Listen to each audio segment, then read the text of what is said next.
Good. I'm sure so many listening as well. And now the brand is important to my own two Gen Z consumers. But I'm always looking to learn more about this generation beyond my own focus group of two. And so just as a quick introduction to StreamElements, we are helping brands connect with audiences, especially Gen Z, every day. Our platform provides content creators the ability to drive connection, community, purpose with audiences through interactive tools in the live and VOD space. We have 1.2 million creators across content, different categories, with a majority of that engagement, especially for Gen Z, around gaming. So we're always working with creators and brands to authentically weave this message, brands' messages with this audience. And I can't think of a better person to help guide that conversation today than speaking with you, Alex. So again, great to see you again. Excited, and I'd love to turn the mic over to you because that's what everyone's here for, to talk to you. If you can go give us a little background on yourself, your position with JanSport, marketing department, and all that good stuff. Sure thing. Okay, so just to kick off, like you said, I'm Alex. I am the Senior Brand Marketing Manager for JanSport, and I help drive our overarching brand strategy and our go-to-market initiatives throughout the year with a focus on kind of building brand affinity with our target audience of Gen Z. And I oversee all of our brand campaigns, our messaging strategies to make sure that the brand stays top of mind and relevant in what is such a quickly evolving world around us. And I just celebrated last month my 10-year anniversary with the brand, which blows my mind. It flew by. But I know I might be a little biased having been with the brand for so long, but it really is an exceptional brand and company to work on. It's immensely rewarding to work for a brand that has a very natural, strong emotional connection with people of all ages. I mean, Drew, you even mentioned it, like you had a bag, your kids are, at that age of picking out their backpack. And throughout the last 10 years, I've done a fair amount of travel for personal and professional. And honestly, every single time I get on a plane, back in the time we got on planes and you made small talk, I would Right. sit by somebody and, you start talking about what you do. I say I work for JanSport, and 9 times out of 10, somebody will launch into this really sweet, albeit maybe long story about this backpack that they had on all of their adventures, and it took them everywhere. And it was just this little trusty companion. And as a marketer, I mean, there's nothing just more amazing than having a brand and a product that just hits those, emotional points with so many people of all ages. So I think that's just amazing. And a little bit about JanSport, we're part of VF.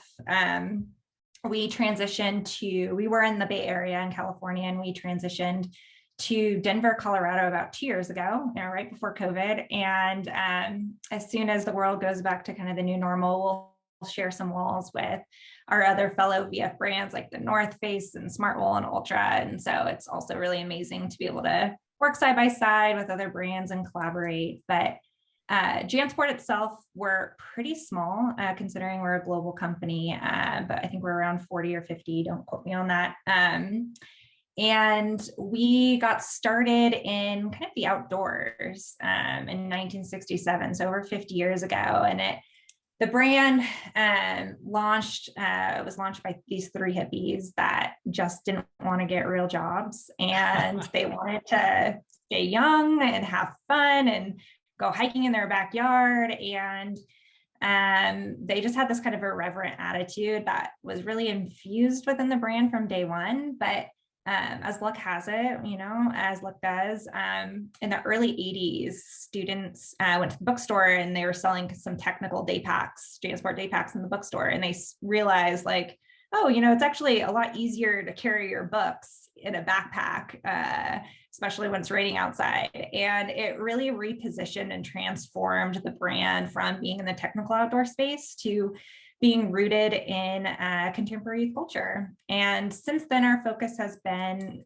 really hyper on that 14 to 22, which today is Gen Z. And this audience is so powerful, and one day they canceled skinny jeans and side parts, and there's certainly a lot for us to talk about today. Yeah, no, they certainly have a big voice. And going back to what you're saying about the nostalgia piece, right? I used JanSport across my entire travels across Europe through college. So it's definitely ingrained in so many people's lives. And you mentioned the demo itself, right? So we could start from a broad piece. And I apologize, I didn't get to see all of Richard and Terry's conversation before. They touched on it a little bit at the end, and I heard it. So, the Gen Z audience ranging from 1997 to 2015, right? Make it 6 to 24-year-olds, right? That's a really big range of demographic. And from a marketing standpoint, is that too broad, right, of a demographic to consider for marketing purposes, right? I mean, you've got complete ends of the spectrum. A 6 to 10-year-old is certainly not the same as a 20 to 24-year-old. So how do you look at that from a marketing perspective? Yeah, I mean, absolutely. I mean, you have to look at Gen Z within life stages versus just this one big bucket. And there's so many broad assumptions, I think, too, about Gen Z, but a messaging strategy would obviously, like you said, look so much different to a 20-year-old than it would to a 10-year-old. I think things to look at when you're kind of defining your target audience and the messaging strategy, we tend to always first go to who is ultimately making the purchase, right? Like messaging wise, you would have a different approach to a parent, perhaps, that would be making a purchase than to the kid. But I think even more importantly than the purchaser, it's actually who influences the purchase. And specifically within like clothing and accessories, which is where JanSport lives, we've seen research that, 8 out of 10 purchases made are influenced by the kid saying, hey, Dad, I want that blue JanSport backpack. And so it makes us, effectively communicate to the end user and build our brand affinity within that age group specifically versus who might be swiping the credit card at the end of the day. Right. And then I think too, narrowing your age range down further and look at who's driving the trend. And this is your core target. Like a 20-year-old probably isn't creating trends for a 10-year-old, but an 18-year-old, is probably, providing a lot of trend influence to a 14-year-old, right? As they're Right. looking up to them to, they're in college, they have a job and a car and an apartment. I don't know. But I think that the trend influence is also a really important piece. And this range is so broad and it'll change soon. Well, once this new generation comes up and they've been established and they have their own fully formed personality and quirks. But I think for right now, a brand can't be that broad with the marketing strategy and the messaging strategy, and you have to get a little bit more targeted. Yeah, you mentioned that the influencer versus the spender, I guess, right? Who swipes the card at the end of the day? I was looking up some stats just to throw numbers out at people. Gen Z buying power in the U.S. is estimated around 44 billion. That's a pretty big number. But right, so when you then think about that marketing, how much is JanSport spending towards that sweet spot of your audience versus, again, do you spend money towards parents, in terms of who's swiping that card? For top funnel, we really focus on that core target for us, 14 to 22. And like I kind of mentioned before, we have our broad range and we do try to get a little bit more targeted with a core demographic. Right. So for us, it's like that 16 to 20. And what we found is, kind of defining that core target is helping us if they're at the pulse of youth culture and influencing the trend both above and below the age range. Yeah. So, we can get granular and also kind of get a halo effect to reach our full target. But from a brand perspective, a brand affinity and brand voice, we really want to speak and talk to the end user. And that's to Gen Z specifically. And again, looking to them to say, hey, mom and dad, I want this. Right. And then when they have their own buying power, right, that they're the ones going to purchase the brand at the end of the day. And again, referencing Terry and Richard, who were up before us, they had mentioned also about, the ads, being disruptive, right? I think I found, again, another stat, 69% of Gen Z finds ads disruptive. So when you're talking about hitting that sweet, that target, that 16 to 20-year-old, that 14 to 22-year-old, what channels are you using, to effectively to reach that audience? Or which ones are you finding, the messages are resonating best with them? Mm-hmm. The Gen Z consumer journey is so messy. It's not linear. It's this complicated journey, right? And for us, it's really taking a digital first strategy approach, especially from a top funnel brand perspective, the goal of making sure that our message is communicated to the right audience. And for Gen Z who live their lives online, we have to reach them where they're at. And that is definitely on these online platforms. YouTube remains, one of those #1 platforms that they're using on a daily basis, and they're spending a ton of time there. Yeah. So making sure that we have relevant content to serve up there is important. And obviously all these other ones, TikTok, Instagram, Facebook, Twitter, are certainly not to be missed and are so important to have a really robust, strategy. But I think the key priority on all of these channels is just to make sure that you're fitting in organically as possible. You don't look like an ad, they're created to fit in with similar content that they're already, digesting and watching on their own. Right. And also keeping an eye out for all of these new platforms. This changes on a daily basis, Yeah. It's just constantly evolving, and making sure that you're also, forging partnerships with, authentic content creators and influencers and podcasts. There's so many ways, to go about it, to get involved. And really what it is, living it in your day to day and making sure that you understand where they're at and what they're doing. Yeah, again, speaking to my own research group, they will not, I beg them to watch, TV or movies or something with me. And when I can get them out of their room and onto into the living room, they're still buried in their phone and, utilizing social, utilizing, TikTok or Instagram or what have you. So, this is the generation of smartphone users, right? And the generations that come after will always be, embedded into that. So what's the strategy for JanSport? Again, I guess looking at mobile, you mentioned social, but how do you use mobile? Is there an e-commerce play there on mobile, like in terms of their shopping experience? I don't know if you could talk a little bit about that journey. Yeah. I mean, for us, mobile, I think is 70%, or 80% of visits. And so we take a mobile first strategy when we create content, whether that's for a website or a landing page, a campaign. We're no longer looking at it from a desktop kind of TV perspective.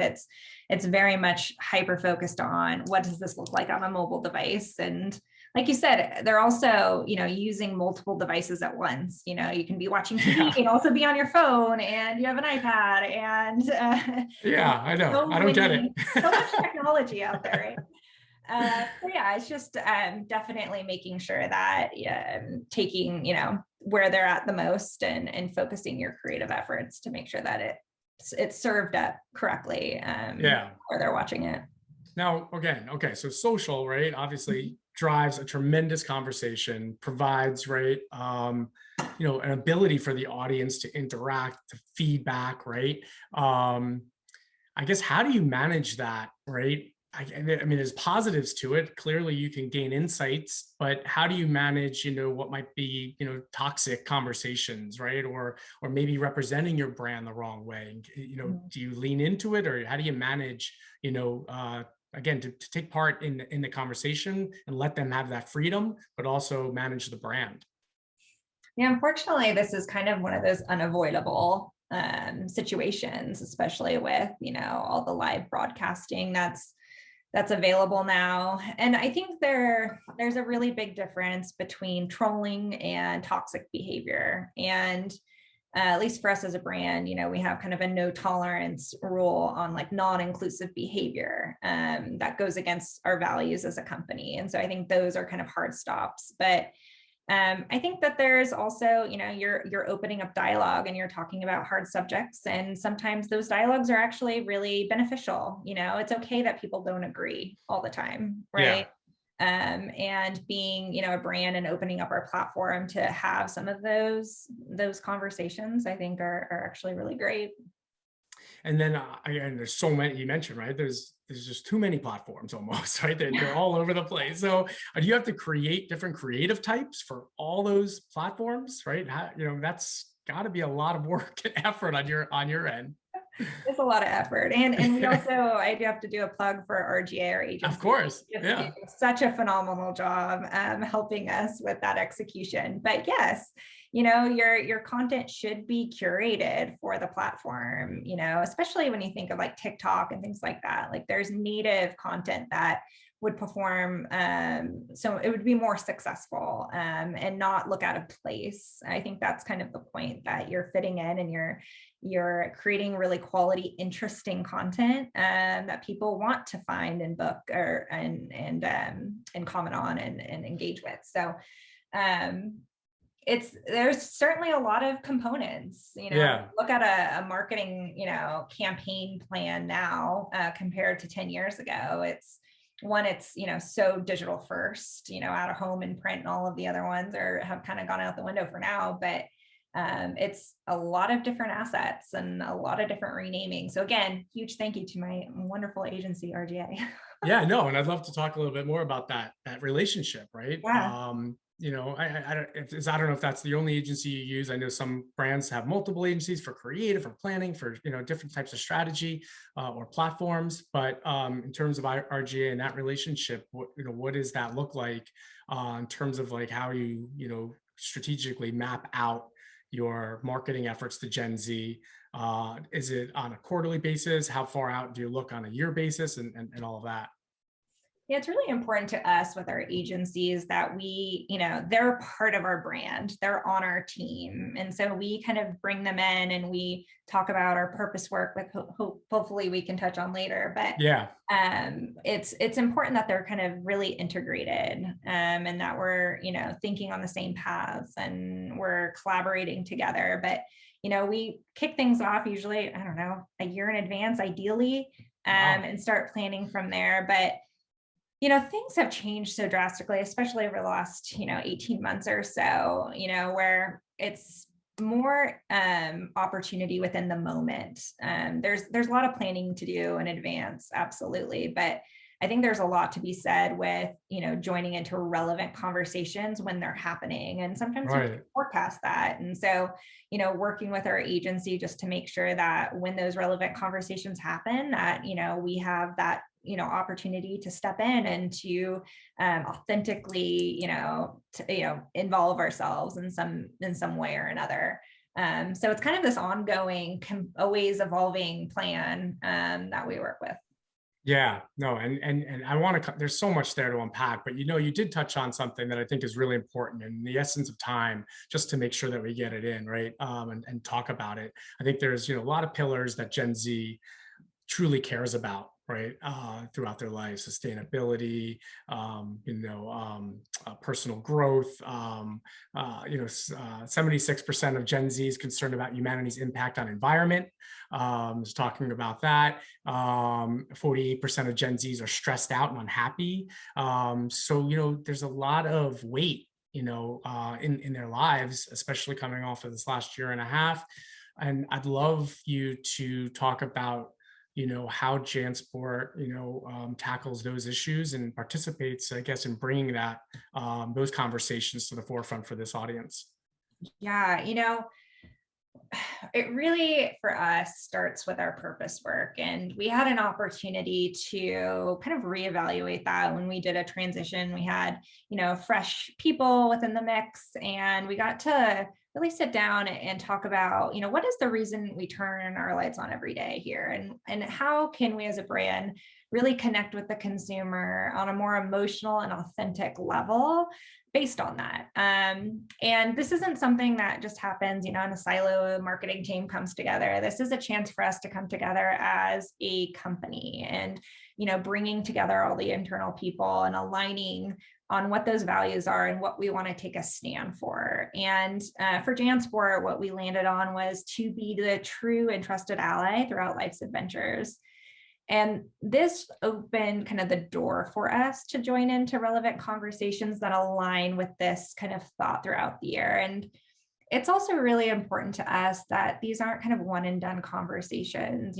For example, like Pride and mental health awareness and Earth Month and sustainability. There's so many tentpole moments that have very strong connections with Gen Z, but can also come off as kind of commercialized and authentic if not done correctly.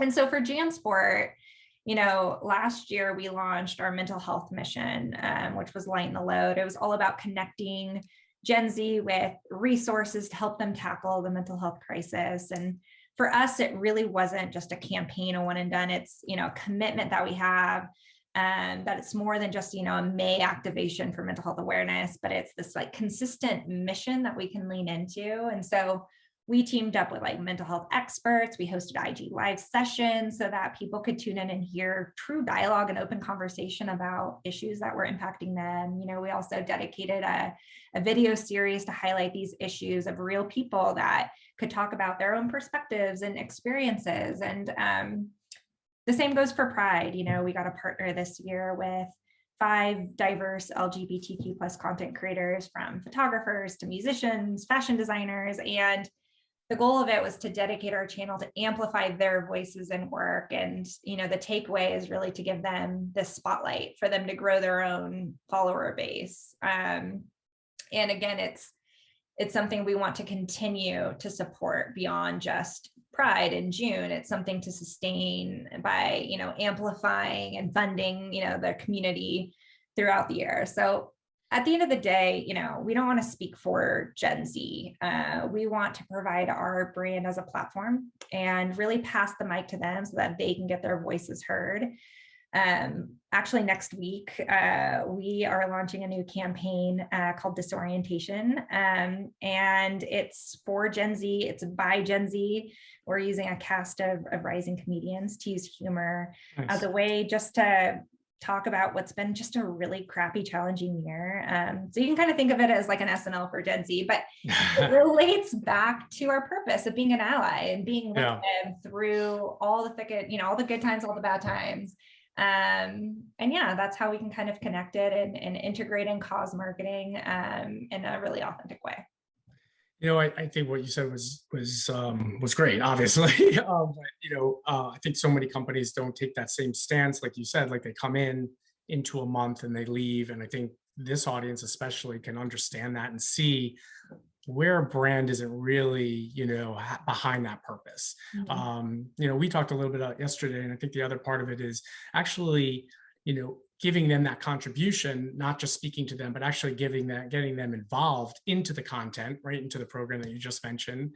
As we're doing at StreamElements as well, we hear the same thing where we've got these content creators. We've created a, diversity program over the last couple of years that we continue to build, but it's because the audience, needs to see people on the other side that is like them, right? And so you can't just try to build out diversity without actually putting the right channels and processes in place so that both creator and audiences, right, can grow together and be part of that. But you also mentioned, right, I mean, these are heavy subjects, right? It's a tough conversation to have. And then how do you balance that out? I was looking across your Instagram, not your personal one, your company one. You let the consumer have some fun with the brand, right? I mean, they were building, chairs and shoes with JanSport and bras. I mean, so like, how do you, let the consumer, this Gen Z again, be authentic and play with the brand, but at the same time balance out, right, these heavier, issues? Yeah, I think it is all about balance with our messaging. There are certainly areas that deserve to be a little bit more serious, like when you think about the mental health space and what we do with Lighten the Load. But we also see humor and laughter as a way to get us through challenging times. And again, this is kind of where disorientation can come into play, but we have a lot of fun with creative expression for the brand. You mentioned that the chair and the bra and all of that. So that was a collab we did with Nicole McLaughlin. She is an upcycle queen. If you haven't heard of her, she's phenomenal.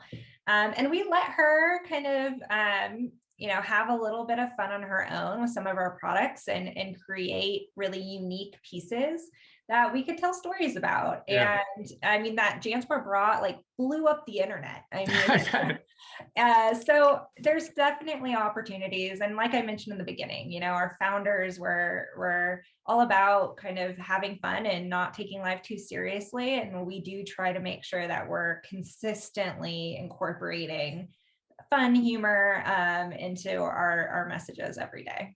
Did other users then jump onto that and try to create their own, different types of products? I don't know. We had just so much engagement on that. The Twitter world. I can imagine. Which was a lot of fun to watch for sure. I think honestly, after that, we can the world is our oyster. Right. We can make anything, right? And actually, it was also a donation to the Slow Factory. So it was nice to also have that component to tie it together too. Yeah, no, absolutely. Yeah. Okay, well, switching gears, and you actually mentioned a little bit about those moments, those tentpole moments, right? Pride, Black History Month, and so forth. But now switching to kind of other tentpoles, are there other areas? And now again, as the world starts to open up, does JanSport participate in other event marketing, right, to reach this audience, the Gen Z audience? And where do you find them, and how do you activate with them?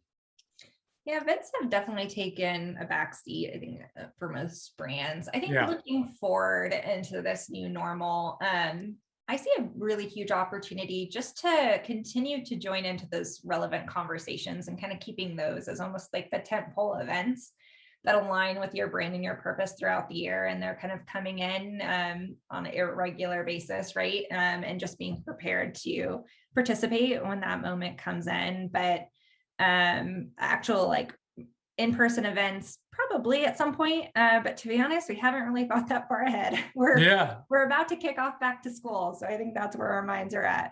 That's obvious, right? And again, going back to, you missed, well, I don't know, how did the last year and a half impact the marketing and the business decisions, right, in terms of no back to school? So this is a big year. Yeah, no kidding. Last year was certainly challenging. I mean, it was challenging for everybody. But we're really excited about this year. Our business is back to school July through August. And we saw a lot of new trends kind of come up within the backpack world that we're excited to really focus on for this back to school.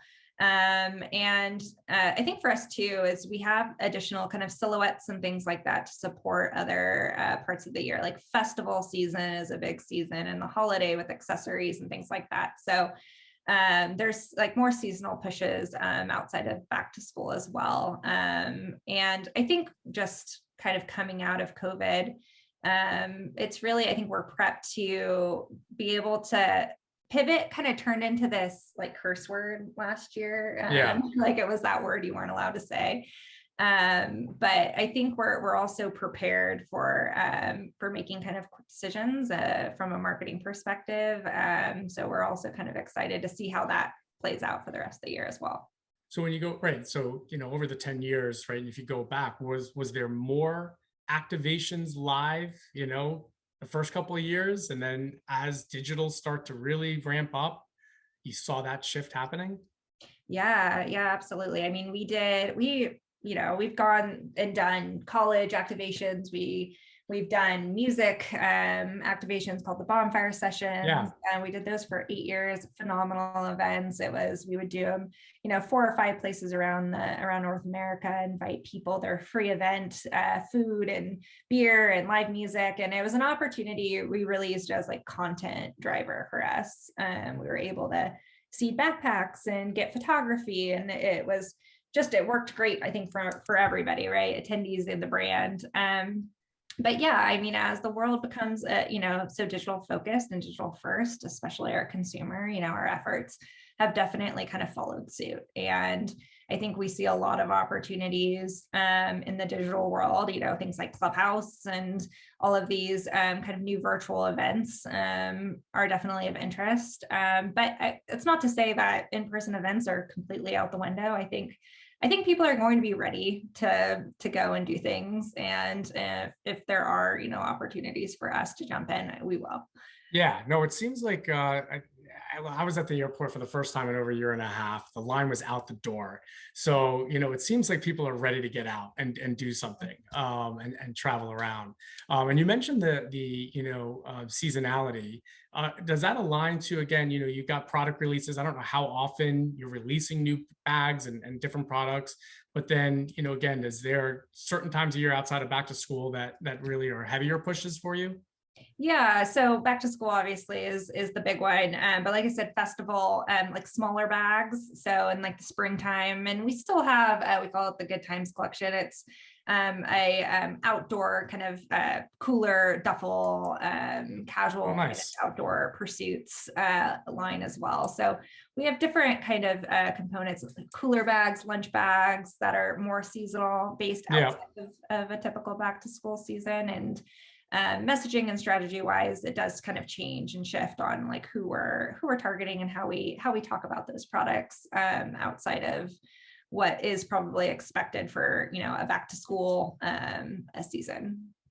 And in terms of like activations online digitally, how do you measure that success, right?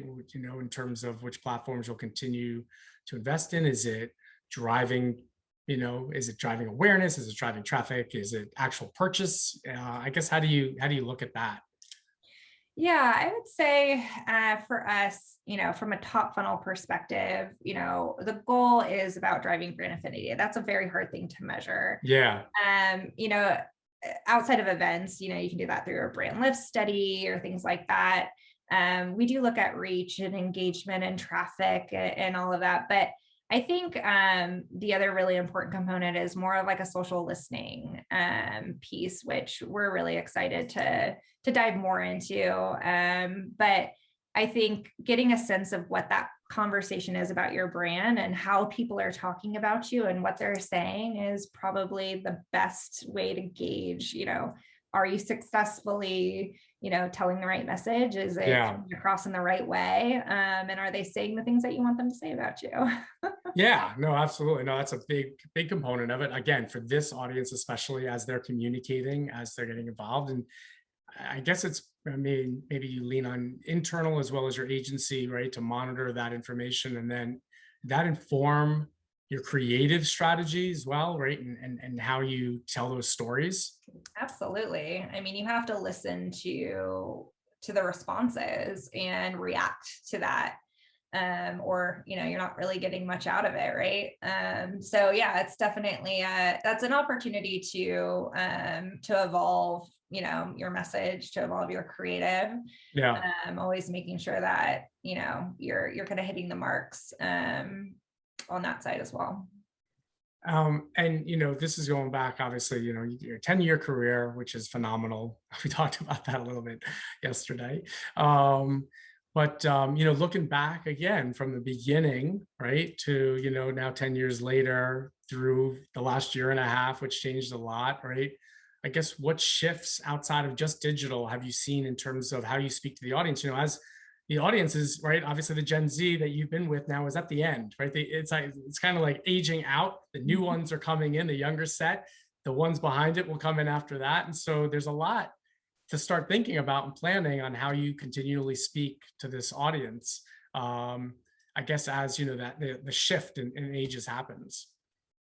Yeah, the stage of life that we target doesn't change. It's going to, we were targeting millennials, they aged out, and Gen Z, it'll be the next generation after that. And but that stage of life is so incredibly powerful, regardless of what generation you're in, right? Yeah. Like there are so many memories you make, the good, the bad, the ugly, that stay with you for the rest of your life and really shape who you are as a human. And so I think it's important, like, the Gen Z audience, right? They're rooted in activism. They have such strong positions on issues like climate change and equality and social justice, and they're diverse and gender fluid and inclusive. And so it's really a matter of making sure that we're working to amplify those topics that are important to the generation, and making sure that we're really prioritizing, I think, like 2 ways of communication. I think the first is around, authentic engagement, and making sure that the things that we're saying ladder up to the purpose work, the brand values that we're doing is relevant to us. And I think the second piece is around being inclusive and making sure that, we're creating content that reflects and connects with the community that we're talking to. And it would also help build that stronger connection, with them as well. So, but it's ever evolving, right? And it's going to continue to change. Honestly, every year you're having to reevaluate it and making sure that you're going and communicating in the right way. Right. No, absolutely. And again, technology will change, new platforms will come up. You'll have to continue to keep on top of it. But I think the core of that age, right, probably doesn't change, right? I mean, the way that they might communicate or the way they interact does, but who you are, as a person probably is somewhat similar from 14 to 20, no matter what generation you want to call it. I had seen another stat I'll throw out, which is 64% of Generation Z shoppers participate in at least one loyalty program. So how does JanSport continue the conversation with consumers after purchase? Yeah, we definitely, it's all about kind of email targeting and social strategy. We don't have a loyalty program at the moment. I think it's something that we're certainly open to looking into in the future. But I think it's the consumer journey, right? And making sure that we're continuing to integrate our message and connect with them post-purchase. And a lot of that can happen through kind of brand marketing and brand strategy and that top funnel marketing. So it's just keeping them engaged. And I think a lot of that too is continuing the conversation throughout the year and making sure that we're consistently, evolving and integrating into culture. And consistently talking is important. Right. Again, it's just, I think those are the characteristics, right? To continually, interact and keep them engaged. Exactly. And, hit on their purpose and their meaning and being authentic, right? I think those are the strategies, overarching strategies on how marketers can reach Gen Z. Obviously it's about, implementing that, right, from a brand purpose. I think one last question or so, as we're running out of time, I know you only I specifically work on JanSport. That's your focus, that's your marketing. But how does, how do you use shared learnings, if you do, across VF, right, across the other brands and products, as consumers shift, again, from aging, maybe as they move up, how do you pass them along to your counterparts across VF, and how do you work internally? Yeah, to be honest, we work very independently when it comes to our business, but we do have really great opportunities to share insights and learnings from campaigns that we do throughout the year. We talk about our successes and our failures. So I'm really grateful for that. We have that kind of community, and it makes, VF such a great company to work for. Yeah, a lot of great brands, JanSport especially, obviously, and Alex, really, it was great connecting with you again. Thanks for the conversation. Thank you so much, Drew, and thank you for having me. Thank you guys so much. Hey guys, appreciate it so much. Excited to see the upcoming back to school activations that you guys will have, and exciting that people are going back to school. So I'm sure that's made it easier than last year's back to school campaigns. So appreciate you guys both being here, and we hope to have you back on our stage again soon. Thank you. Perfect. Thank you. Bye, everyone.